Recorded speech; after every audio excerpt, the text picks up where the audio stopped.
AM Punjabi ਕਹਾਣੀਆਂ ਵਿੱਚ ਤੁਹਾਡਾ ਸਾਰਿਆਂ ਦਾ ਸਵਾਗਤ ਹੈ। ਬਹੁਤ ਸਮੇਂ ਪਹਿਲਾਂ ਦੀ ਗੱਲ ਹੈ ਕਿ ਇੱਕ ਛੋਟੇ ਜਿਹੇ ਸ਼ਹਿਰ ਵਿੱਚ ਇੱਕ ਮੁੰਡਾ ਰਹਿੰਦਾ ਸੀ। ਉਸ ਦਾ ਨਾਮ ਵੀਰ ਸੀ। ਉਸ ਦੇ ਮਾਪੇ ਮਰ ਚੁੱਕੇ ਸਨ। ਉਸ ਦੇ ਪਿੱਛੇ ਕੋਈ ਨਹੀਂ ਸੀ। ਵੀਰ ਬਹੁਤ ਹੀ ਸਮਝਦਾਰ ਅਤੇ ਚੰਗਾ ਮੁੰਡਾ ਸੀ। ਬਾਜ਼ਾਰ ਵਿੱਚ ਉਸ ਦੀ ਛੋਟੀ ਜਿਹੀ ਦੁਕਾਨ ਸੀ। ਉਹ ਸਰਦੀਆਂ ਵਿੱਚ ਗਰਮ ਚਾਹ ਅਤੇ ਗਰਮੀਆਂ ਵਿੱਚ ਠੰਡਾ ਮਿੱਠਾ ਸ਼ਰਬਤ ਵੇਚਦਾ ਸੀ। ਉਹ ਬਰਸਾਤ ਦੇ ਮੌਸਮ ਵਿੱਚ ਚਾਹ ਦੇ ਨਾਲ ਪਕੌੜੇ ਵੀ ਬਣਾਉਂਦਾ ਸੀ। ਉਹ ਚੰਗੀ ਕਮਾਈ ਕਰਦਾ ਸੀ। ਰਾਤ ਨੂੰ ਜਦੋਂ ਉਹ ਥੱਕ ਕੇ ਘਰ ਪਰਤਦਾ, ਉਹ ਆਪਣੀਆਂ ਰੋਟੀਆਂ ਆਪ ਹੀ ਪਕਾਉਂਦਾ ਅਤੇ ਜਦੋਂ ਵੀ ਥੱਕ ਜਾਂਦਾ ਤਾਂ ਉਹ ਰੋਟੀ ਖਾਦੇ ਬਿਨਾਂ ਹੀ ਸੌਂ ਜਾਂਦਾ। ਜੇ ਕੋਈ ਵੀਰ ਦਾ ਰਿਸ਼ਤੇਦਾਰ ਹੁੰਦਾ ਤਾਂ ਉਸ ਦੇ ਵਿਆਹ ਬਾਰੇ ਜ਼ਰੂਰ ਸੋਚਦਾ। ਵੀਰ ਦੇ ਗੁਆਂਢ ਵਿੱਚ ਇੱਕ ਬਜ਼ੁਰਗ ਔਰਤ ਰਹਿੰਦੀ ਸੀ। ਸਾਰੇ ਉਸ ਨੂੰ ਮੌਸੀ ਮੌਸੀ ਕਹਿੰਦੇ ਸਨ। ਨਸੀਬ ਨੂੰ ਵੀਰ ਲਈ ਬਹੁਤ ਤਰਸ ਆਇਆ। ਹੋਲੀ, ਦੀਵਾਲੀ, ਨਵਰਾਤਰੇ, ਦੁਸ਼ਹਿਰੇ ਤੇ ਜੇ ਉਹ ਕੁਝ ਖਾਸ ਪਕਾਉਂਦੀ ਤਾਂ ਵੀਰ ਨੂੰ ਵੀ ਦਿੰਦੀ। ਆਂਟੀ ਦਾ ਇੱਕ ਹੋਰ ਰਿਸ਼ਤੇਦਾਰ ਵੀ ਸੀ। ਉਸ ਦਾ ਨਾਮ ਵਿਸ਼ਾਖਾ ਸੀ। ਉਹ ਆਪਣੀ ਵਿਧਵਾ ਮਾਂ ਨਾਲ ਕਿਸੇ ਹੋਰ ਇਲਾਕੇ ਵਿੱਚ ਰਹਿੰਦੀ ਸੀ। ਚਿੱਟੀ ਬਹੁਤ ਸੋਹਣੀ ਅਤੇ ਗੋਰੀ ਸੀ, ਪਰ ਉਸ ਨੂੰ ਆਪਣੇ ਗੋਰੇ ਰੰਗ ਦਾ ਬਹੁਤ ਮਾਣ ਸੀ। ਉਹ ਹਮੇਸ਼ਾ ਸ਼ੀਸ਼ੇ ਦੇ ਸਾਹਮਣੇ ਖੜੀ ਰਹਿੰਦੀ, ਪੂਰੀ ਤਰ੍ਹਾਂ ਤਿਆਰ ਹੁੰਦੀ ਅਤੇ ਆਪਣੇ ਘਰ ਦੀਆਂ ਖਿੜਕੀਆਂ ਤੋਂ ਬਾਹਰ ਦੇਖਦੀ ਰਹਿੰਦੀ। ਵਿਧਵਾ ਮਾਂ ਆਪਣੀ ਧੀ ਬਿਪਾਸ਼ਾ ਦੇ ਵਿਆਹ ਨੂੰ ਲੈ ਕੇ ਚਿੰਤਿਤ ਸੀ। ਬਿਪਾਸ਼ਾ ਦੀ ਮਾਂ ਵੀ ਆਪਣੀ ਧੀ ਦੇ ਲੱਛਣਾਂ ਤੋਂ ਬਹੁਤ ਪਰੇਸ਼ਾਨ ਸੀ, ਪਰ ਉਹ ਕੀ ਕਰ ਸਕਦੀ ਸੀ। ਉਸ ਦੀ ਜੇਬ ਵਿੱਚ ਇੱਕ ਪੈਸਾ ਵੀ ਨਹੀਂ ਸੀ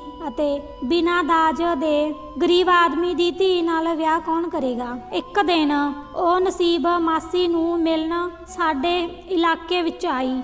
ਅਮਨ ਨਾਲ ਉਸ ਦੇ ਵਿਆਹ ਦੀਆਂ ਚਿੰਤਾਵਾਂ ਬਾਰੇ ਗੱਲ ਕਰਨੀ ਸ਼ੁਰੂ ਕਰ ਦਿੱਤੀ। ਮਾਸੀ ਦੇ ਮਨ ਵਿੱਚ ਵੀਰ ਬਾਰੇ ਖਿਆਲ ਆਇਆ। ਇੰਨਾ ਸਾਦਾ ਤੇ ਸੋਹਣਾ ਮੁੰਡਾ ਦੀਵਾ ਜਗਾ ਕੇ ਸਾਰਾ ਸ਼ਹਿਰ ਲੱਭਣ ਤੇ ਵੀ ਨਹੀਂ ਮਿਲੇਗਾ। ਉਸੇ ਸ਼ਾਮ ਆਂਟੀ ਥਾਲੀ ਵਿੱਚ ਕੜੀ ਅਤੇ ਚੌਲ ਲੈ ਕੇ ਵੀਰ ਦੇ ਘਰ ਪਹੁੰਚੀ। ਉਹ ਸਮੇਂ ਉਹ ਆਪਣੀ ਦੁਕਾਨ ਬੰਦ ਕਰਕੇ ਘਰ ਵਾਪਸ ਆ ਗਿਆ ਸੀ। ਉਹ ਆਪਣੇ ਕੱਪੜੇ ਬਦਲਣ ਅਤੇ ਆਪਣੇ ਲਈ ਖਾਣਾ ਬਣਾਉਣ ਦੀ ਕੋਸ਼ਿਸ਼ ਵਿੱਚ ਰੁੱਝਿਆ ਹੋਇਆ ਸੀ। ਉਦੋਂ ਤੱਕ ਨਸੀਬ ਆਂਟੀ ਉਸ ਦੇ ਘਰ ਪਹੁੰਚ ਗਈ। ਲੱਕੜਾਂ ਗਿੱਲੀਆਂ ਸੀ ਅਤੇ ਉਹ ਸੜਦੀਆਂ ਵੀ ਨਹੀਂ ਸੀ। ਘਰ ਦੇ ਚਾਰੇ ਪਾਸੇ ਧੂੰਆਂ ਉੱਠ ਰਿਹਾ ਸੀ। ਜਿਵੇਂ ਹੀ ਵੀਰ ਨੇ ਆਂਟੀ ਨੂੰ ਦੇਖਿਆ, ਉਹ ਪਾਣੀ ਦਾ ਗਿਲਾਸ ਲੈ ਕੇ ਉਸ ਦੇ ਵੱਲ ਵਧਿਆ ਅਤੇ ਬਿਸਤਰਾ ਵਿਛਾ ਕੇ ਉਸ ਨੂੰ ਬਿਠਾਉਣ ਲੱਗਾ। ਮੇਰਾ ਪੁੱਤਰ ਸਾਰਾ ਦਿਨ ਥੱਕਿਆ ਹੋਇਆ ਘਰ ਆਉਂਦਾ ਹੈ ਅਤੇ ਘਰ ਵਿੱਚ ਰੋਟੀਆਂ ਪਕਾਉਂਦਾ ਹੈ। ਮੇਰਾ ਦਿਲ ਬਹੁਤ ਦੁਖੀ ਹੁੰਦਾ ਹੈ। ਮੈਂ ਤੇਰਾ ਵਿਆਹ ਕਿਉਂ ਨਾ ਕਰਾ ਦੇਵਾਂ। ਆਂਟੀ, ਤੁਸੀਂ ਜਾਣਦੇ ਹੋ ਨਾ, ਮੇਰਾ ਕੋਈ ਰਿਸ਼ਤੇਦਾਰ ਹੈ ਅਤੇ ਨਾ ਹੀ ਮੇਰੇ ਅੱਗੇ ਕੋਈ ਹੈ। ਮੇਰੇ ਰਿਸ਼ਤੇ ਲਈ ਕੌਣ ਕਿਸੇ ਦੇ ਘਰ ਜਾਵੇਗਾ। ਇਸ ਵਿਆਹ ਦਾ ਪ੍ਰਬੰਧ ਕਰਨਾ ਅਤੇ ਕਰਵਾਉਣਾ ਮਾਪਿਆਂ ਦੀ ਜ਼ਿੰਮੇਵਾਰੀ ਹੁੰਦੀ ਹੈ ਅਤੇ ਮੇਰੇ ਕੋਲ ਦੋਵੇਂ ਨਹੀਂ ਹਨ। ਕੌਣ ਮੇਰਾ ਵਿਆਹ ਕਰਵਾਵੇਗਾ ਅਤੇ ਕੌਣ ਮੇਰੇ ਨਾਲ ਵਿਆਹ ਕਰੇਗਾ। ਮਾਸੀ ਨੇ ਝੱਟ ਉਸ ਨੂੰ ਟੋਕਦਿਆਂ ਕਿਹਾ, ਨਹੀਂ ਬੇਟਾ, ਇਸ ਤਰ੍ਹਾਂ ਦੀਆਂ ਗੱਲਾਂ ਨਾ ਕਰੋ। ਮੈਂ ਤਾਂ ਹਜੇ ਜਿੰਦਾ ਹਾਂ ਤੇ ਤੇਰੇ ਕੋਲ ਹੋਰ ਕੀ ਕਮੀ ਏ। ਉਹ ਕਮਾਊ ਪੁੱਤ ਹੈ, ਠੀਕ ਹੈ। ਮਾਸੀ, ਕੁੜੀ ਕਿੱਥੋਂ ਲੱਭੇਂਗੀ। ਆਂਟੀ ਨੇ ਝੱਟ ਕੜੀ ਚੌਲ ਉਸ ਦੇ ਹੱਥ ਵਿੱਚ ਰੱਖ ਕੇ ਕਿਹਾ, ਇਹ ਬੇਟਾ ਇੱਕ ਮੇਰੀ ਸਹੇਲੀ ਦੀ ਧੀ ਹੈ। ਬਿਪਾਸ਼ਾ ਇੰਨੀ ਸੋਹਣੀ ਹੈ ਕਿ ਤੁਸੀਂ ਉਸ ਨੂੰ ਦੇਖਦੇ ਹੀ ਰਹਿ ਜਾਓਗੇ। ਉਸ ਲਈ ਕਈ ਰਿਸ਼ਤੇ ਆਏ ਹਨ। ਮੈਂ ਆਪਣੀ ਸਹੇਲੀ ਨੂੰ ਕਿਹਾ ਕਿ ਵੀਰ ਵਰਗਾ ਲੜਕਾ ਕਦੇ ਨਹੀਂ ਮਿਲੇਗਾ। ਵੀਰ ਆਪਣੇ ਵਿਆਹ ਬਾਰੇ ਸੁਣ ਕੇ ਬਹੁਤ ਸ਼ਰਮ ਮਹਿਸੂਸ ਕਰ ਰਿਹਾ ਸੀ। ਤੁਸੀਂ ਬਿਲਕੁਲ ਮੇਰੀ ਮਾਂ ਵਰਗੇ ਹੋ। ਤੁਸੀਂ ਜੋ ਚਾਹੋ ਉਹ ਕਰ ਸਕਦੇ ਹੋ। ਆਂਟੀ ਨੇ ਖੁਸ਼ੀ-ਖੁਸ਼ੀ ਉਸ ਨੂੰ ਆਪਣੇ ਹੱਥਾਂ ਨਾਲ ਕੜੀ ਚਾਵਲ ਖਵਾਏ ਅਤੇ ਵੀਰ ਨੂੰ ਢੇਰ ਸਾਰੀਆਂ ਆਸ਼ੀਸ਼ਾਂ ਦਿੰਦੇ ਹੋਏ ਉੱਥੋਂ ਚਲੀ ਗਈ। ਘਰ ਵਿਸ਼ਾਖਾ ਦੀ ਮਾਂ ਨੂੰ ਕਿਹਾ, ਭਾਈ, ਤੇਰਾ ਕੰਮ ਹੋ ਗਿਆ। 7 ਜਨਮਾਂ ਵਿੱਚ ਤੈਨੂੰ ਇੰਨਾ ਸਾਦਾ ਮੁੰਡਾ ਨਹੀਂ ਮਿਲੇਗਾ। ਉਸ ਦੀ ਆਪਣੀ ਚੰਗੀ ਦੁਕਾਨ ਹੈ, ਚੰਗੀ ਸਪਲਾਈ ਆਉਂਦੀ ਹੈ। ਵਿਸ਼ਾਖਾ ਦੀ ਮਾਂ ਨੇ ਕਿਹਾ, ਮੇਰੇ ਕੋਲ ਇੱਕ ਪੈਸਾ ਵੀ ਨਹੀਂ ਹੈ ਵਿਆਹ ਕਰਨ ਲਈ। ਮਾਸੀ ਨੇ ਕਿਹਾ, ਤੁਹਾਨੂੰ ਉਸ ਦੀ ਚਿੰਤਾ ਕਰਨ ਦੀ ਕੋਈ ਲੋੜ ਨਹੀਂ ਹੈ। ਮੈਂ ਸਭ ਕੁਝ ਸੰਭਾਲ ਲਵਾਂਗੀ। ਅਗਲੇ ਦਿਨ ਆਂਟੀ ਥਾਲੀ ਵਿੱਚ ਲੱਡੂ ਲੈ ਕੇ ਵੀਰ ਦੇ ਘਰ ਪਹੁੰਚੀ। ਵੀਰ ਨੂੰ ਜੱਫੀ ਪਾ ਕੇ ਆਸ਼ੀਰਵਾਦ ਦੇਣਾ ਸ਼ੁਰੂ ਕਰ ਦਿੱਤਾ ਅਤੇ ਵਧਾਈਆਂ ਦੇਣ ਲੱਗੀ ਕਿ ਤੇਰਾ ਵਿਆਹ ਤੈਅ ਹੋ ਗਿਆ। ਇੰਜ ਲੱਗਦਾ ਸੀ ਜਿਵੇਂ ਮੇਰਾ ਦਿਲ ਖੁਸ਼ੀ ਨਾਲ ਪਾਗਲ ਹੋ ਰਿਹਾ ਸੀ, ਮੇਰਾ ਮੂੰਹ ਖੁਸ਼ੀ ਨਾਲ ਬੰਦ ਨਹੀਂ ਹੋ ਰਿਹਾ ਸੀ। ਆਂਟੀ, ਮੇਰੇ ਵਿਆਹ ਲਈ ਜੋ ਵੀ ਪ੍ਰਬੰਧ ਕਰਨੇ ਹਨ ਉਹ ਤੁਹਾਨੂੰ ਖੁਦ ਕਰਨੇ ਪੈਣਗੇ। ਚਿੰਤਾ ਨਾ ਕਰੋ, ਮੈਂ ਸਭ ਕੁਝ ਕਰਾਂਗੀ। ਜੇ ਤੁਹਾਡੇ ਕੋਲ ਕੁਝ ਨਗਦੀ ਹੈ ਤਾਂ ਮੈਨੂੰ ਦੇ ਦਿਓ। ਵੀਰ ਵਿਆਹ ਦੀ ਖੁਸ਼ੀ ਵਿੱਚ ਬਹੁਤ ਖੁਸ਼ ਸੀ। ਉਹ ਜਲਦੀ ਨਾਲ ਕਮਰੇ ਵਿੱਚ ਗਿਆ। ਪੈਸੇ ਵਾਲਾ ਬੈਗ ਜੋ ਉਸਨੇ ਬਚਾ ਕੇ ਰੱਖਿਆ ਹੋਇਆ ਸੀ ਲਿਆਂਦਾ ਅਤੇ ਆਂਟੀ ਨੂੰ ਸੌਂਪ ਦਿੱਤਾ। ਮਾਸੀ ਦੀ ਇੱਛਾ ਵੀ ਪੂਰੀ ਹੋ ਗਈ। ਕੁਝ ਪੈਸੇ ਆਪਣੇ ਕੋਲ ਰੱਖੇ ਅਤੇ ਬਾਕੀ ਪੈਸੇ ਆਪਣੀ ਸਹੇਲੀ ਨੂੰ ਦੇ ਦਿੱਤੇ। ਵਿਆਹ ਅਗਲੇ ਮਹੀਨੇ ਤੈਅ ਹੋ ਗਿਆ ਸੀ ਅਤੇ ਵਿਆਹ ਬਹੁਤ ਹੀ ਸਾਦੇ ਢੰਗ ਨਾਲ ਹੋਇਆ ਕਿਉਂਕਿ ਵੀਰ ਦੇ ਬਹੁਤ ਦੋਸਤ ਨਹੀਂ ਸਨ। ਇੱਕ ਬਚਪਨ ਦਾ ਦੋਸਤ ਸੀ ਜਿਸ ਦਾ ਨਾਮ ਰਾਜ ਸੀ ਅਤੇ ਨੇੜੇ ਤੋਂ ਸੀ, ਦੁਕਾਨਦਾਰ ਸੀ। ਹੁਣ ਜਦੋਂ ਵਿਸ਼ਾਖਾ ਦਾ ਵਿਆਹ ਹੋ ਗਿਆ ਸੀ ਅਤੇ ਵੀਰ ਦੇ ਘਰ ਆ ਗਈ ਸੀ ਤਾਂ ਉਹ ਇੰਨੀ ਸੋਹਣੀ ਅਤੇ ਚੰਨ ਵਰਗੀ ਪਤਨੀ ਨੂੰ ਲੈ ਕੇ ਬਹੁਤ ਖੁਸ਼ ਸੀ। ਅਗਲੇ ਦਿਨ ਰਿਸੈਪਸ਼ਨ ਪਾਰਟੀ ਲਈ ਅਸੀਂ ਕੁਝ ਕੰਮ ਵਾਲੇ ਲੋਕਾਂ ਅਤੇ ਕੁਝ ਜਾਣ ਪਹਿਚਾਣ ਵਾਲਿਆਂ ਨੂੰ ਬੁਲਾਇਆ। ਉਸ ਦਾ ਬਚਪਨ ਦਾ ਦੋਸਤ ਰਾਜ ਵੀ ਆਪਣੀ ਮਾਂ ਤੇ ਭੈਣ ਨਾਲ ਆਇਆ ਸੀ। ਉਹ ਵੀਰ ਨੂੰ ਕਹਿਣ ਲੱਗਾ, ਭਾਈ ਮੈਂ ਆਪਣੀ ਭਰਜਾਈ ਦੀ ਮੂੰਹ ਦਿਖਾਈ ਕਰਾਂ। ਮੇਰੀ ਇੱਕ ਹੀ ਭਰਜਾਈ ਹੈ ਅਤੇ ਮੈਂ ਆਪਣੀ ਭਰਜਾਈ ਨੂੰ ਕਿਉਂ ਨਾ ਦੇਖਾਂ। ਰਾਜ ਸੋਚਾਂ ਵਿੱਚ ਗੁਆਚ ਗਿਆ ਤੇ ਮੈਂ ਬਿਲਕੁਲ ਸਿੱਧਾ ਰਹਿ ਗਿਆ। ਮੈਂ ਆਪਣੀ ਦੋਸਤੀ ਲਈ ਉਸ ਦੀ ਗੱਲ ਮੰਨ ਲਈ ਸੀ। ਰਾਜ ਨੇ ਚਾਂਦੀ ਦੀ ਮੁੰਦਰੀ ਨੂੰ ਸੋਨੇ ਦਾ ਪਾਣੀ ਮਾਰ ਕੇ ਵਿਸ਼ਾਖਾ ਨੂੰ ਦਿੱਤੀ।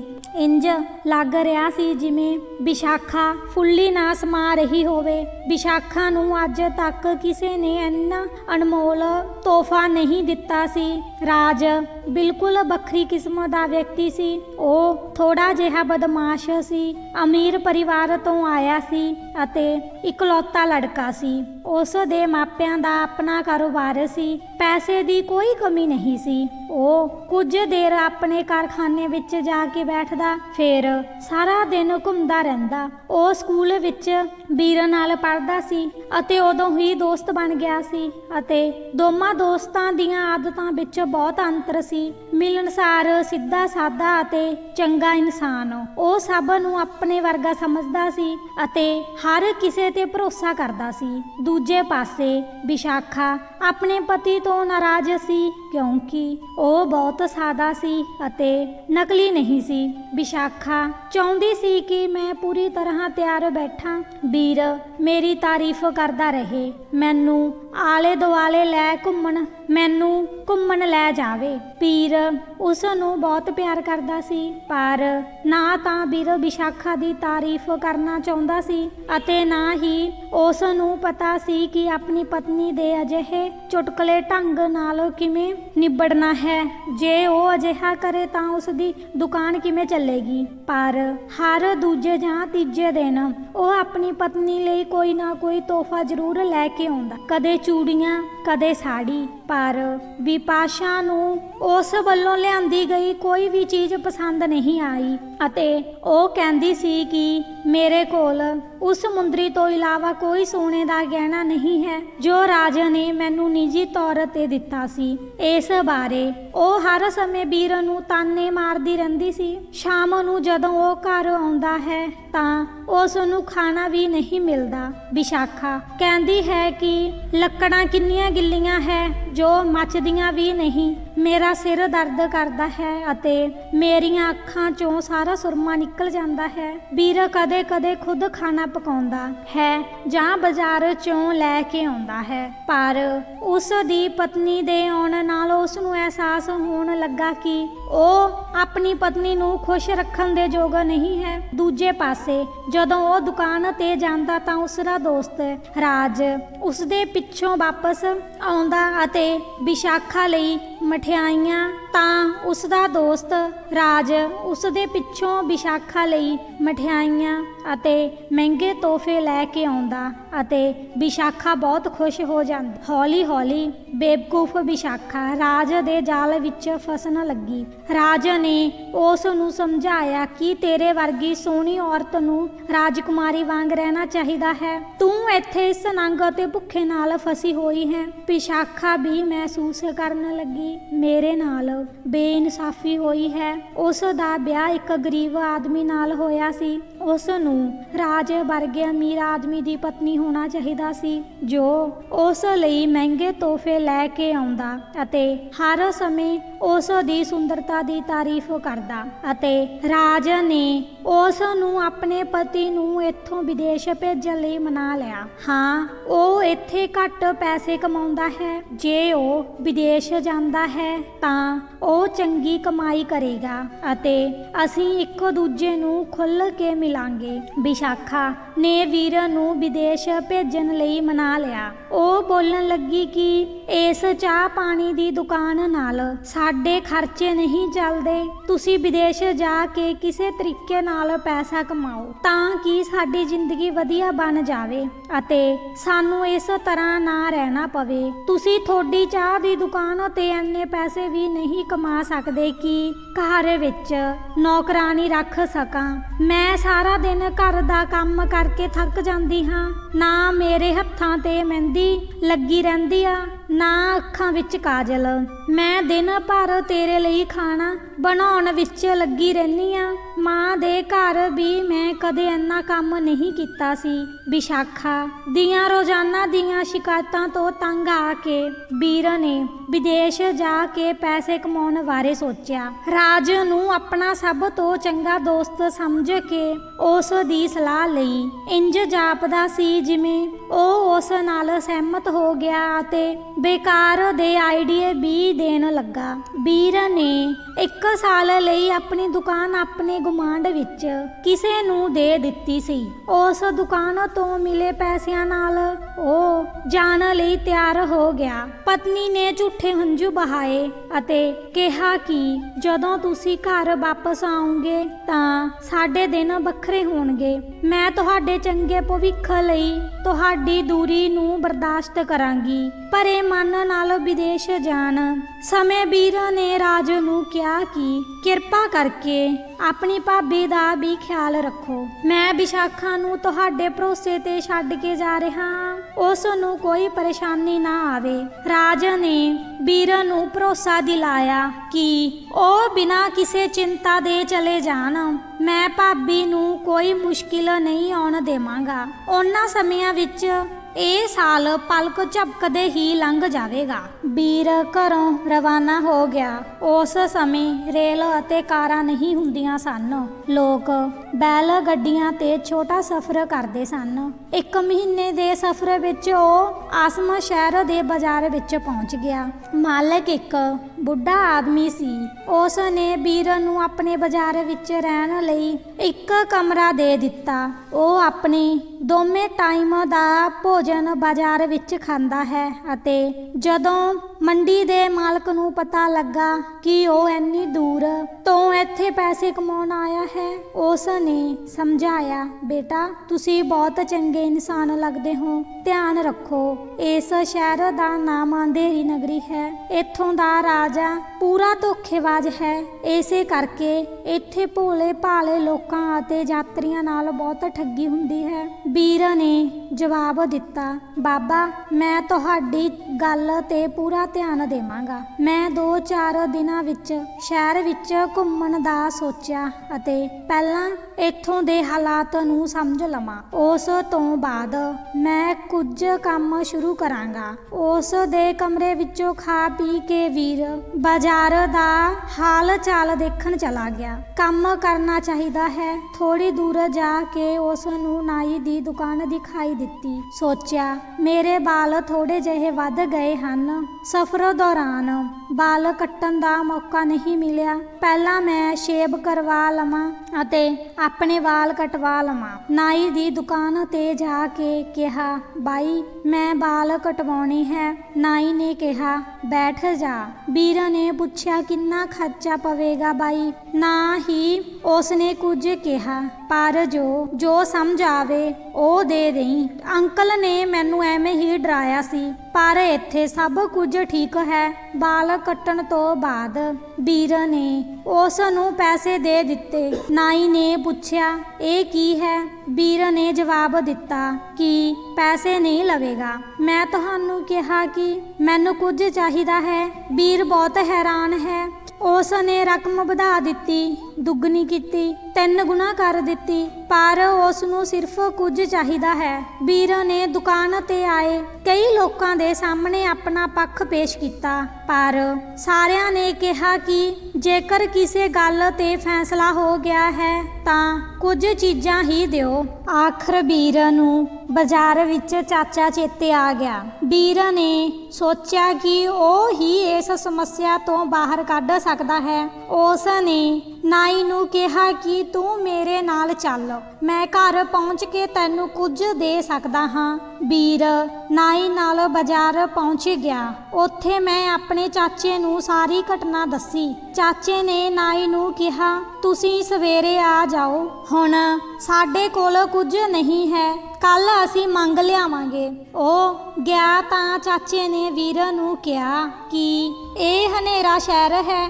ਇੱਥੇ ਤਾਂ ਹਰ ਕਦਮ ਦਾ ਧਿਆਨ ਰੱਖਣਾ ਪਵੇਗਾ। ਨਾ ਹੀ ਤੁਸੀਂ ਮੈਨੂੰ ਸਾਫ਼ ਸ਼ਬਦਾਂ ਵਿੱਚ ਦੱਸਣਾ ਸੀ ਕਿ ਕਿੰਨੇ ਪੈਸੇ ਲੱਗਣਗੇ। ਵੀਰ ਹੈਰਾਨ ਸੀ ਅਤੇ ਚਰਚਾ ਕਰ ਰਿਹਾ, ਮੈਨੂੰ ਕਿਵੇਂ ਪਤਾ ਸੀ ਕਿ ਮੈਂ ਇਸ ਗੜਬੜ ਵਿੱਚ ਪੈ ਜਾਵਾਂਗਾ, ਮੈਂ ਬਸ ਆਪਣੇ ਵਾਲ ਕਟਾਉਣ ਗਿਆ ਸੀ। ਉਸਨੇ ਕਿਹਾ ਕੁਝ ਦਿਓ। ਮੈਂ ਸੋਚਿਆ ਇਸ ਦਾ ਮਤਲਬ ਹੈ ਕਿ ਤੁਸੀਂ ਮੈਨੂੰ ਕੋਈ ਵੀ ਰਕਮ ਦੇ ਸਕਦੇ ਹੋ, ਪਰ ਕਿਰਪਾ ਕਰਕੇ ਮੈਨੂੰ ਦੱਸੋ ਕਿ ਮੈਂ ਕੀ ਕਰਾਂ। ਚਾਚੇ ਨੇ ਬਾਜ਼ਾਰ ਜਾ ਕੇ ਦਹੀਂ ਦਾ ਘੜਾ ਲੈਣ ਨੂੰ ਕਿਹਾ। ਵੀਰ ਨੇ ਵੀ ਅਜਿਹਾ ਹੀ ਕੀਤਾ। ਚਾਚੇ ਨੇ ਦਹੀਂ ਤੇ ਤਵੇ 'ਚੋਂ ਥੋੜੀ ਜਿਹੀ ਦਾਲ ਪਾ ਕੇ ਇੱਕ ਪਾਸੇ ਰੱਖ ਦਿੱਤੀ। ਅਗਲੀ ਸਵੇਰ ਨਾਈ ਆਪਣੇ ਲਈ ਕੁਝ ਲੈਣ ਆ ਗਿਆ। ਵੀਰ ਨੂੰ ਕੁੰਡਾ ਲਿਆਉਣ ਲਈ ਕਿਹਾ ਗਿਆ। ਵੀਰ ਦਹੀਂ ਦਾ ਕੁੰਡਾ ਲੈ ਆਇਆ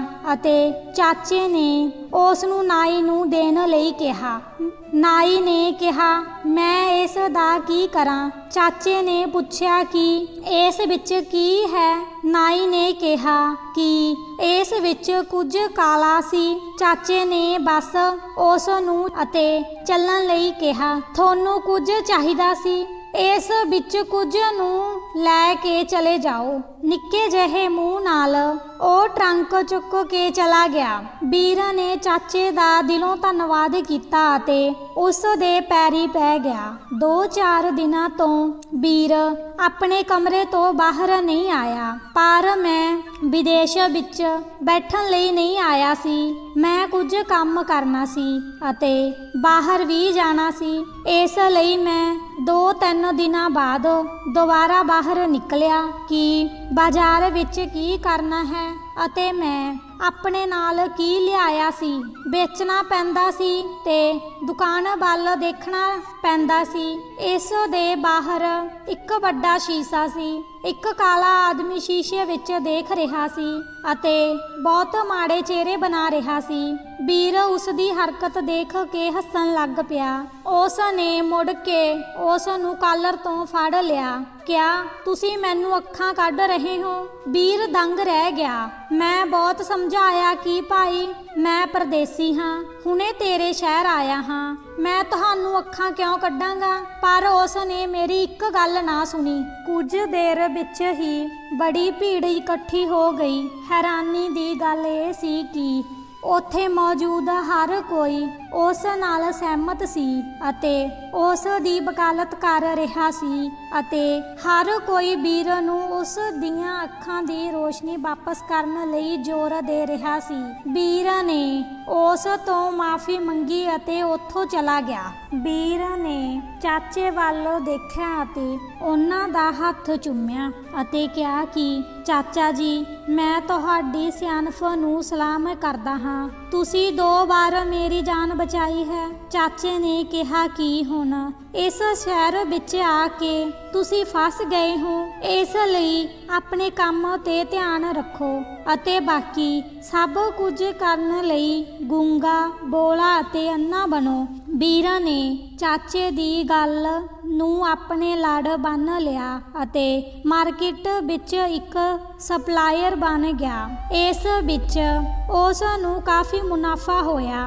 ਹੁਣ ਉਹ ਜਲਦੀ ਤੋਂ ਜਲਦੀ ਆਪਣਾ ਮਾਲ ਵੇਚ ਕੇ ਆਪਣੇ ਘਰ ਪਰਤਣਾ ਚਾਹੁੰਦਾ ਸੀ। ਉਸ ਨੂੰ ਆਪਣੇ ਘਰ ਅਤੇ ਪਤਨੀ ਦੀ ਯਾਦ ਆਉਣ ਲੱਗੀ। ਉਹ ਵਿਸ਼ਾਖਾ ਨੂੰ ਚਿੱਠੀਆਂ ਲਿਖਦਾ ਸੀ ਅਤੇ ਵਿਸ਼ਾਖਾ ਜਵਾਬ ਵਿੱਚ ਚਿੱਠੀਆਂ ਲਿਖਦੀ ਸੀ। ਉਹ ਵੀਰ ਦੀ ਯਾਦ ਤੋਂ ਬਹੁਤ ਪਰੇਸ਼ਾਨ ਹੈ। ਹਮੇਸ਼ਾ ਦੀ ਤਰ੍ਹਾਂ ਵੀਰ ਬਾਜ਼ਾਰ ਵਿੱਚ ਸਪਲਾਈ ਤੇ ਬਚਿਆ ਥੋੜਾ ਸਮਾਨ ਲੈ ਕੇ ਕਿਸ਼ਤੀ ਤੇ ਚਲਾ ਜਾਂਦਾ। ਫਿਰ ਇੱਕ ਦਿਨ ਅਜੀਬ ਨਜ਼ਾਰਾ ਦੇਖਿਆ। ਇੱਕ ਸੁੰਦਰ ਕੁੜੀ ਪਾਲਕੀ ਵਿੱਚ ਜਾ ਰਹੀ ਸੀ। ਪਾਲਕੀ ਦੇ ਚਾਰੇ ਪਾਸੇ ਪਰਦੇ ਲੱਗੇ ਹੋਏ ਸਨ। ਦੋ ਘੁਮਿਆਰ ਉਸ ਦੀ ਪਾਲਕੀ ਨੂੰ ਬਾਜ਼ਾਰ ਵਿੱਚ ਲੈ ਕੇ ਜਾ ਰਹੇ ਸਨ ਅਤੇ ਉਹਨਾਂ ਵਿੱਚੋਂ ਇੱਕ ਰੌਲਾ ਪਾ ਰਿਹਾ ਸੀ ਕਿ ਜੇਕਰ ਕੋਈ 1000 ਰੁਪਏ ਦੇਵੇ ਤਾਂ ਇਹ ਔਰਤ ਇਸੇ ਬਾਜ਼ਾਰ ਵਿੱਚ ਸਭ ਦੇ ਸਾਹਮਣੇ ਪਿਸ਼ਾਬ ਕਰ ਦੇਵੇਗੀ। ਵੀਰ ਸੋਚਣ ਲੱਗਾ, ਹਾਲਾਂਕਿ ਇਹ ਔਰਤ ਪਰਦੇ ਦੇ ਪਿੱਛੇ ਜਾ ਰਹੀ ਹੈ ਅਤੇ ਇਹ ਔਰਤ ਬਾਹਰ ਪਿਸ਼ਾਬ ਕਿਵੇਂ ਕਰ ਸਕਦੀ ਹੈ। ਉਸ ਨੂੰ ਇਹ ਗੱਲ ਬਿਲਕੁਲ ਵੀ ਸਮਝ ਨਹੀਂ ਆਈ ਅਤੇ ਫਿਰ ਉਸ ਦਾ ਇਸ ਤਰ੍ਹਾਂ ਪਿਸ਼ਾਬ ਕਰਨਾ ਉਸ ਦੀ ਸਮਝ ਤੋਂ ਬਾਹਰ ਸੀ ਅਤੇ ਉਹ ਫਿਰ ਚਾਚੇ ਦੀ ਗੱਲ ਭੁੱਲ ਗਿਆ ਸੀ। ਉਸ ਨੇ ਕਿਹਾ ਕਿ ਉਹ 1000 ਰੁਪਏ ਦੇਵੇਗਾ। ਜੇਕਰ ਇਹ ਔਰਤ ਅਜਿਹਾ ਕਰਦੀ ਤਾਂ ਖੁਸ਼ਕਿਸਮਤ ਵਾਲੀ ਇਹ ਔਰਤ ਪਾਲਕੀ ਤੋਂ ਬਾਹਰ ਆਈ ਅਤੇ ਤੁਰੰਤ ਹੀ ਆਪਣਾ ਲਹਿੰਗਾ ਵਿਛਾ ਕੇ ਬਾਜ਼ਾਰ ਦੇ ਵਿਚਕਾਰ ਪਿਸ਼ਾਬ ਕਰਨ ਲੱਗੀ। ਵੀਰ ਪੂਰੀ ਤਰ੍ਹਾਂ ਘਬਰਾਇਆ ਹੋਇਆ ਸੀ ਅਤੇ ਪੁੱਛਿਆ, ਇਹ ਕੀ ਹੈ? ਉਹ ਵੀਰ ਕੋਲ ਆ ਕੇ ਬੋਲੀ, 1000 ਰੁਪਏ ਦਿਓ। ਵੀਰ ਕੋਲ ਇੰਨੇ ਪੈਸੇ ਕਿੱਥੇ ਸਨ? ਉਸ ਨੇ ਅਜਿਹਾ ਸੋਚਿਆ ਅਤੇ ਆਪਣਾ ਹੱਥ ਮੱਥੇ ਤੇ ਮਾਰਿਆ। ਫਿਰ ਉਸ ਨੂੰ ਚਾਚੇ ਦੀ ਗੱਲ ਯਾਦ ਆਈ। ਉਹ ਬਹੁਤ ਪਛਤਾਉਣ ਲੱਗਾ। ਉੱਥੇ ਮੌਜੂਦ ਸਾਰੀ ਭੀੜ ਉਸ ਦਾ ਪਿੱਛਾ ਕਰ ਰਹੀ ਸੀ। ਸ਼ਰਤ ਦੇ ਅਨੁਸਾਰ ਉਹ ਆਪਣੇ ਪੈਸੇ ਨਹੀਂ ਦੇ ਰਿਹਾ ਸੀ। ਵੀਰ ਨੂੰ ਇਹ ਕਹਿਣ ਲਈ ਮਜਬੂਰ ਕੀਤਾ ਗਿਆ ਕਿ ਉਸ ਕੋਲ ਫਿਲਹਾਲ ਇੰਨੇ ਪੈਸੇ ਨਹੀਂ ਹਨ। ਮੇਰੇ ਘਰ ਆ ਜਾ, ਮੈਂ ਤੈਨੂੰ ਪੈਸੇ ਦੇ ਦੇਵਾਂਗਾ। ਵੀਰ ਉਸ ਆਦਮੀ ਨਾਲ ਚਰਚਾ ਕਰਨ ਲਈ ਚਾਚੇ ਕੋਲ ਗਿਆ ਅਤੇ ਸਾਰੀ ਕਹਾਣੀ ਸੁਣਾਈ। ਵੀਰ ਦੀ ਇਸ ਮੂਰਖਤਾ ਤੇ ਚਾਚੇ ਨੂੰ ਬਹੁਤ ਗੁੱਸਾ ਆਇਆ, ਪਰ ਉਸ ਨੇ ਆਪਣਾ ਸਾਰਾ ਗੁੱਸਾ ਉਸ ਆਦਮੀ ਦੇ ਸਾਹਮਣੇ ਕੱਢ ਲਿਆ ਅਤੇ ਕਿਹਾ, ਮੈਨੂੰ ਜਾਣ ਦਿਓ, ਮੈਂ ਖੁਦ ਪੈਸੇ ਦੇ ਦੇਵਾਂਗਾ। ਅਤੇ ਸਭ ਦੇ ਸਾਹਮਣੇ ਪੈਸੇ ਲੈ ਆਇਆ। ਅੰਕਲ ਨੇ ਆਪਣਾ ਬੈਗ ਚੁੱਕਿਆ ਅਤੇ ਉਹਨਾਂ ਦੇ ਨਾਲ ਚੌਂਕ ਵੱਲ ਤੁਰ ਪਿਆ। ਉਹ ਔਰਤ ਪਾਲਕੀ ਵਿੱਚ ਬੈਠੀ ਸੀ ਅਤੇ ਉੱਥੇ ਇੱਕ ਵੱਡੀ ਭੀੜ ਲੱਗੀ ਹੋਈ ਸੀ। ਚਾਚਾ ਬੋਲਿਆ, ਪਹਿਲਾਂ ਮੈਨੂੰ ਸਾਰੀ ਕਹਾਣੀ ਦੱਸੋ, ਕੀ ਗੱਲ ਸੀ? ਜਦੋਂ ਉਸ ਆਦਮੀ ਨੇ ਸਾਰੀ ਕਹਾਣੀ ਦੱਸੀ ਤਾਂ ਚਾਚੇ ਨੇ ਕਿਹਾ ਕਿ ਬਾਜੀ ਤਾਂ ਲੰਘ ਗਈ। ਚਾਚਾ ਬੋਲਿਆ, ਠੀਕ ਹੈ, ਮੈਂ ਤੁਹਾਨੂੰ ਚੌਂਕ ਮਾਪ ਕੇ ਹੀ ਪੈਸੇ ਦੇ ਦੇਵਾਂਗਾ। ਚੌਂਕ ਤੇ ਉਸ ਨੇ ਇਹ ਹਰਕਤ ਕੀਤੀ ਹੈ। ਚੌਂਕ ਤੋਂ ਹੋਰ ਪਿੱਛੇ ਜਿਸ ਥਾਂ ਤੇ ਔਰਤ ਨੇ ਪਿਸ਼ਾਬ ਕੀਤਾ ਸੀ, ਉਹ ਚੌਂਕ ਦਾ ਵਿਚਕਾਰ ਸੀ। ਅੰਕਲ ਨੇ ਕਿਹਾ, ਇਹ ਸ਼ਰਤ ਆਪ ਹੀ ਗਲਤ ਹੋ ਗਈ ਹੈ ਅਤੇ ਉਸ ਨੂੰ ਕਹੋ ਕਿ ਇਹ ਬਾਥਰੂਮ ਦੁਬਾਰਾ ਚੌਂਕ ਦੇ ਵਿਚਕਾਰ ਕਰ ਦੇ। ਮੈਂ ਤੁਹਾਨੂੰ ਹੁਣੇ 1000 ਰੁਪਏ ਦੇਵਾਂਗਾ। ਪਰ ਔਰਤ ਲਈ ਇੰਨੀ ਜਲਦੀ ਦੁਬਾਰਾ ਬਾਥਰੂਮ ਜਾਣਾ ਸੰਭਵ ਨਹੀਂ ਸੀ। ਉਹ ਆਪਣੀ ਅਤੇ ਉਹ ਔਰਤ ਬੜਬੜਾਉਂਦੀ ਰਹੀ ਅਤੇ ਉਹ ਆਪਣੀ ਪਾਲਕੀ ਅੱਗੇ ਲੈ ਗਏ। ਬਾਜ਼ਾਰ ਪਹੁੰਚ ਕੇ ਚਾਚੇ ਨੇ ਵੀਰ ਨੂੰ ਬਹੁਤ ਡਾਂਟਿਆ, ਮੈਂ ਇਹਨਾਂ ਸਾਰੀਆਂ ਗਤੀਵਿਧੀਆਂ ਤੋਂ ਪਿੱਛੇ ਨਹੀਂ ਹਟਾਂਗਾ। ਜੇ ਮੈਂ ਨਾ ਹੁੰਦਾ ਤਾਂ ਤੇਰਾ ਸਿਰ ਕੰਧ ਬਣ ਜਾਣਾ ਸੀ। ਜੋ ਕਮਾਇਆ ਸੀ ਸਭ ਕੁਝ ਖਰਚ ਹੋ ਜਾਂਦਾ। ਤੁਹਾਡੇ ਲਈ ਚੰਗਾ ਹੈ ਕਿ ਤੁਸੀਂ ਆਪਣੇ ਪਿੰਡ ਪਰਤ ਜਾਓ। ਇਸ ਸ਼ਹਿਰ ਵਿੱਚ ਤੁਹਾਡੇ ਵਰਗੇ ਸਧਾਰਨ ਆਦਮੀ ਦੀ ਕੋਈ ਗੁੰਜਾਇਸ਼ ਨਹੀਂ ਹੈ। ਮੈਂ ਤੁਹਾਨੂੰ ਬਚਾਉਂਦਾ ਰਹਾਂਗਾ, ਭਾਵੇਂ ਕਿੱਥੇ ਵੀ ਹੋਵੋ। ਵੀਰ ਦਾ ਇਰਾਦਾ ਕੁਝ ਦਿਨ ਹੋਰ ਸ਼ਹਿਰ ਵਿੱਚ ਰਹਿਣ ਦਾ ਸੀ। ਉਸ ਨੇ ਵਿਸ਼ਾਖਾ ਨੂੰ ਚਿੱਠੀ ਲਿਖੀ ਸੀ ਕਿ ਉਹ 2 ਮਹੀਨਿਆਂ ਬਾਅਦ ਆਵੇਗਾ ਅਤੇ ਉਸ ਲਈ ਕੀਮਤੀ ਤੋਹਫੇ ਲੈ ਕੇ ਆਵੇਗਾ। ਪਰ ਉਸ ਨੇ ਪਹਿਲਾਂ ਹੀ ਆਪਣੇ ਪਿੰਡ ਜਾਣ ਦਾ ਫੈਸਲਾ ਕਰ ਲਿਆ ਸੀ। ਉਸ ਦਾ ਸਪਲਾਈਰ ਦਾ ਕੰਮ ਵੀ ਖਤਮ ਹੋ ਗਿਆ ਸੀ ਅਤੇ ਉਸ ਨੇ ਬਹੁਤ ਸਾਰਾ ਮੁਨਾਫਾ ਵੀ ਕਮਾ ਲਿਆ ਸੀ ਅਤੇ ਜਾਣ ਵੇਲੇ ਉਸ ਨੇ ਆਪਣੇ ਚਾਚੇ ਦਾ ਬਹੁਤ ਧੰਨਵਾਦ ਕੀਤਾ ਅਤੇ ਉਸ ਤੋਂ ਆਸ਼ੀਰਵਾਦ ਲਿਆ ਕਿ ਉਸ ਨੇ ਪਿਤਾ ਵਾਂਗ ਵੀਰ ਦੀ ਮਦਦ ਕੀਤੀ। ਉਸ ਦੀ ਜਾਨ ਬਚ ਗਈ। ਚਾਚੇ ਨੇ ਕਿਹਾ ਕਿ ਮੇਰਾ ਕੋਈ ਪੁੱਤਰ ਨਹੀਂ ਹੈ, ਮੇਰੀ ਇੱਕ ਧੀ ਹੈ। ਜੇ ਮੇਰਾ ਕੋਈ ਪੁੱਤਰ ਹੁੰਦਾ ਤਾਂ ਉਹ ਤੁਹਾਡੇ ਵਰਗਾ ਹੀ ਹੁੰਦਾ। ਮੈਨੂੰ ਤੇਰੇ ਨਾਲ ਡੂੰਘਾ ਪਿਆਰ ਹੋ ਗਿਆ ਹੈ। ਜੇ ਮੇਰੀ ਜ਼ਿੰਦਗੀ ਵਿੱਚ ਕੋਈ ਸਮਾਂ ਬਚਿਆ ਹੈ ਤਾਂ ਮੈਂ ਤੁਹਾਨੂੰ ਮਿਲਣ ਜ਼ਰੂਰ ਆਵਾਂਗਾ। ਤੁਸੀਂ ਇੰਨੇ ਚੰਗੇ ਅਤੇ ਸਧਾਰਨ ਲੜਕੇ ਹੋ। ਮੈਂ ਚਾਹੁੰਦਾ ਹਾਂ ਕਿ ਤੁਹਾਡੇ ਨਾਲ ਕਦੇ ਕੁਝ ਬੁਰਾ ਨਾ ਹੋਵੇ। ਵੈਸੇ ਤਾਂ ਤੁਹਾਨੂੰ ਹਰ ਵਾਰ ਕਮਾਈ ਕਰਨ ਲਈ ਸ਼ਹਿਰ ਜਾਣਾ ਪਵੇਗਾ। ਇਸ ਲਈ ਮੇਰੀਆਂ 3 ਸਲਾਹਾਂ ਯਾਦ ਰੱਖੋ। ਪਹਿਲੀ ਸਲਾਹ ਇਹ ਹੈ ਕਿ ਜਿੱਥੋਂ ਤੱਕ ਹੋ ਸਕੇ ਰੋਜੀ ਰੋਟੀ ਕਮਾਉਣ ਲਈ ਵਿਦੇਸ਼ ਵਿੱਚ ਨਾ ਜਾਓ। ਤੁਹਾਡੇ ਆਪਣੇ ਦੇਸ਼ ਵਿੱਚ ਸੁੱਕੀ ਰੋਟੀ ਮਿਲਦੀ ਹੈ। ਆਪਣੇ ਦੇਸ਼ ਦੀ ਰੋਟੀ ਵਿੱਚ ਹੀ ਬਰਕਤ ਹੈ। ਇਸ ਨਾਲ ਆਪਣਾ ਗੁਜ਼ਾਰਾ ਬਣਾਓ, ਇਸ ਨਾਲ ਆਪਣਾ ਗੁਜ਼ਾਰਾ ਕਰੋ। ਤੁਹਾਨੂੰ ਨਿਸ਼ਚਿਤ ਤੌਰ ਤੇ ਉਹ ਮਿਲੇਗਾ ਜੋ ਤੁਹਾਡੀ ਕਿਸਮਤ ਵਿੱਚ ਹੈ। ਆਪਣੇ ਦੇਸ਼ ਵਿੱਚ ਰਹਿੰਦਿਆਂ ਹੀ ਕੰਮ ਕਰੋ, ਇਸ ਵਿੱਚ ਬਹੁਤ ਤਰੱਕੀ ਹੋਵੇਗੀ। ਦੂਸਰੀ ਸਲਾਹ ਹੈ ਕਿ ਔਰਤ ਦੇ ਕਹਿਣ ਤੇ ਕਦੇ ਵੀ ਯਾਤਰਾ ਤੇ ਨਾ ਜਾਣਾ। ਔਰਤ ਨੂੰ ਬਾਹਰਲੀ ਦੁਨੀਆ ਦਾ ਨਹੀਂ ਪਤਾ, ਸਿਰਫ ਆਪਣੀ ਸਮਝ ਤੇ ਭਰੋਸਾ ਕਰੋ। ਤੀਸਰੀ ਸਲਾਹ ਇਹ ਹੈ ਕਿ ਆਪਣੀ ਪਤਨੀ ਨੂੰ ਕਿਸੇ ਦੋਸਤ ਦੀ ਸ਼ਰਨ ਵਿੱਚ ਛੱਡ ਕੇ ਯਾਤਰਾ ਤੇ ਨਾ ਜਾਓ। ਦੋਸਤ ਕਿੰਨਾ ਵੀ ਚੰਗਾ ਕਿਉਂ ਨਾ ਹੋਵੇ, ਸ਼ੈਤਾਨ ਆਦਮੀ ਉਸ ਦੇ ਨਾਲ ਰਹਿੰਦਾ ਹੈ। ਉਹ ਵਿਅਕਤੀ ਨੂੰ ਕੁਝ ਵੀ ਕਰ ਸਕਦਾ ਹੈ। ਚਾਚਾ ਜੀ, ਮੈਂ ਇਹ 3 ਕੰਮ ਕੀਤੇ ਹਨ ਜੋ ਤੁਸੀਂ ਮੈਨੂੰ ਨਾ ਕਰਨ ਲਈ ਕਿਹਾ ਹੈ। ਰੋਜੀ ਰੋਟੀ ਦੀ ਭਾਲ ਵਿੱਚ ਵਿਦੇਸ਼ ਭਰ ਵਿੱਚ ਘੁੰਮਿਆ। ਉਹ ਵੀ ਆਪਣੀ ਪਤਨੀ ਦੇ ਕਹਿਣ ਤੇ ਉਸ ਨੇ ਆਪਣੀ ਪਤਨੀ ਦੀ ਦੇਖਭਾਲ ਦੀ ਜ਼ਿੰਮੇਵਾਰੀ ਆਪਣੇ ਦੋਸਤ ਨੂੰ ਦੇ ਦਿੱਤੀ। ਚਾਚੇ ਨੇ ਕਿਹਾ ਕਿ ਤੁਸੀਂ ਸੱਚਮੁੱਚ ਬਹੁਤ ਮਾਸੂਮ ਅਤੇ ਚੰਗੇ ਇਨਸਾਨ ਲੱਗਦੇ ਹੋ, ਪਰ ਦੁਨੀਆ ਵਿੱਚ ਹਰ ਕੋਈ ਤੁਹਾਡੇ ਵਰਗਾ ਚੰਗਾ ਨਹੀਂ ਹੈ। ਤੁਹਾਡੇ ਘਰ ਚੋਰ ਵੜਿਆ ਹੈ, ਪਰ ਆਪਣੀ ਪਤਨੀ ਨੂੰ ਸੂਚਨਾ ਨਾ ਦਿਓ ਅਤੇ ਘਰ ਦੇ ਅੰਦਰ ਜਾਓ। ਗੁਪਤ ਰੂਪ ਵਿੱਚ ਜਾਓ ਅਤੇ ਜੋ ਵੀ ਨਜ਼ਾਰਾ ਵਾਪਰਦਾ ਹੈ ਵੇਖੋ। ਉਸ ਨੂੰ ਦੇਖ ਕੇ ਤੁਸੀਂ ਇੱਕ ਆਦਮੀ ਵਾਂਗ ਫੈਸਲਾ ਕਰੋ। ਇਸ ਸਮੇਂ ਵੀਰ ਆਪਣੇ ਪਿੰਡ ਚਲਾ ਗਿਆ। ਰਾਸਤੇ ਵਿੱਚ ਪੂਰਾ ਮਹੀਨਾ ਲੱਗ ਗਿਆ। ਜਦੋਂ ਉਹ ਘਰ ਪਹੁੰਚਿਆ ਤਾਂ ਸ਼ਾਮ ਹੋ ਚੁੱਕੀ ਸੀ। ਉਸ ਨੂੰ ਵਿਚਲੀਆਂ ਸਾਰੀਆਂ ਗੱਲਾਂ ਯਾਦ ਆ ਗਈਆਂ ਅਤੇ ਆਪਣਾ ਬੈਗ ਆਪਣੇ ਚਾਹ ਸਟਾਲ ਤੇ ਰੱਖ ਕੇ ਪਿਛਲੇ ਪਾਸਿਓਂ ਆਪਣੇ ਘਰ ਵੜ ਗਿਆ। ਕਮਰੇ ਵਿੱਚ ਜਿੱਥੇ ਇੱਕ ਖਿੜਕੀ ਸੀ ਉੱਥੇ ਬਹੁਤ ਰੋਸ਼ਨੀ ਸੀ। ਅੰਦਰੋਂ ਰਾਜ ਅਤੇ ਵਿਸ਼ਾਖਾ ਦੇ ਗੱਲ ਕਰਨ ਦੀ ਆਵਾਜ਼ ਸੁਣਾਈ ਦਿੱਤੀ। ਵਿਸ਼ਾਖਾ ਕੰਧ ਨਾਲ ਚਿਪਕ ਕੇ ਖੜੀ ਸੀ। ਵੈਸੇ ਵੀ ਬਾਹਰ ਕਾਫੀ ਹਨੇਰਾ ਸੀ। ਵਿਸ਼ਾਖਾ ਰਾਜ ਨੂੰ ਵੀਰ ਦੁਆਰਾ ਲਿਖੀ ਚਿੱਠੀ ਸੁਣਾ ਰਹੀ ਸੀ। ਇਸ ਵਿੱਚ ਲਿਖਿਆ ਸੀ ਕਿ ਜਦੋਂ 2 ਮਹੀਨਿਆਂ ਬਾਅਦ ਵਾਪਸ ਆਵਾਂਗਾ ਤਾਂ ਤੁਹਾਡੇ ਲਈ ਬਹੁਤ ਸਾਰਾ ਸਮਾਨ ਲੈ ਕੇ ਆਵਾਂਗਾ। ਬਿੰਦੀਆਂ, ਚੂੜੀ, ਗਜਰੇ ਅਤੇ ਉਹ ਦੋਵੇਂ ਚਿੱਠੀ ਪੜ੍ਹ ਕੇ ਬਹੁਤ ਹੱਸ ਰਹੇ ਸਨ ਅਤੇ ਕਹਿ ਰਹੇ ਸਨ ਕਿ ਇਸ ਤੋਂ ਅੱਗੇ ਫਕੀਰ ਦਾ ਫਕੀਰ ਕੁਝ ਨਹੀਂ ਸੋਚ ਸਕਦਾ। ਰਾਜ ਨੇ ਕਿਹਾ, ਮੈਂ ਤੁਹਾਡੇ ਲਈ ਜੋ ਕੰਗਣ ਲਿਆਇਆ ਸੀ ਉਸ ਦੀ ਕੀਮਤ ਸਿਰਫ 250 ਰੁਪਏ ਸੀ। ਵਿਸ਼ਾਖਾ ਕਹਿਣ ਲੱਗੀ, ਛੱਡੋ ਯਾਰ, ਤੇਰਾ ਮੁਕਾਬਲਾ ਉਸ ਨਾਲ ਕੀ ਹੈ। ਮੈਂ ਇਹ ਸੋਚ ਕੇ ਦੁਖੀ ਹਾਂ ਕਿ ਜੇ ਸਹੀ ਸਮਾਂ ਆਇਆ ਤਾਂ ਅਸੀਂ ਦੋਵੇਂ ਕਿਵੇਂ ਮਿਲਾਂਗੇ। ਰਾਜ ਨੇ ਕਿਹਾ, ਕੋਈ ਗੱਲ ਨਹੀਂ, 1 ਮਹੀਨਾ ਰਹੇਗਾ। ਉਸ ਨੂੰ ਫਿਰ ਕਿਸੇ ਹੋਰ ਸ਼ਹਿਰ ਭੇਜ ਦਿਓ। ਤੁਹਾਡਾ ਉਸ ਗਧੇ ਤੇ ਪੂਰਾ ਕਾਬੂ ਹੈ। ਇਸ ਤੇ ਵਿਸ਼ਾਖਾ ਅਤੇ ਰਾਜ ਦੋਵੇਂ ਜ਼ੋਰ-ਜ਼ੋਰ ਨਾਲ ਹੱਸਣ ਲੱਗੇ। ਇਹ ਸਭ ਸੁਣ ਕੇ ਵੀਰ ਪੂਰੀ ਤਰ੍ਹਾਂ ਹੱਕਾ-ਬੱਕਾ ਰਹਿ ਗਿਆ ਅਤੇ ਉਸ ਦੇ ਪੈਰਾਂ ਹੇਠੋਂ ਜ਼ਮੀਨ ਨਿਕਲਣ ਲੱਗੀ। ਵੀਰ ਨੇ ਦਰਵਾਜ਼ਾ ਖੜਕਾਉਣਾ ਸ਼ੁਰੂ ਕਰ ਦਿੱਤਾ। ਵਿਸ਼ਾਖਾ ਨੇ ਬਾਹਰ ਆ ਕੇ ਦਰਵਾਜ਼ਾ ਖੋਲ੍ਹਿਆ। ਵੀਰ ਨੂੰ ਦੇਖਣਾ ਸੁਪਨੇ ਵਰਗਾ ਲੱਗਾ।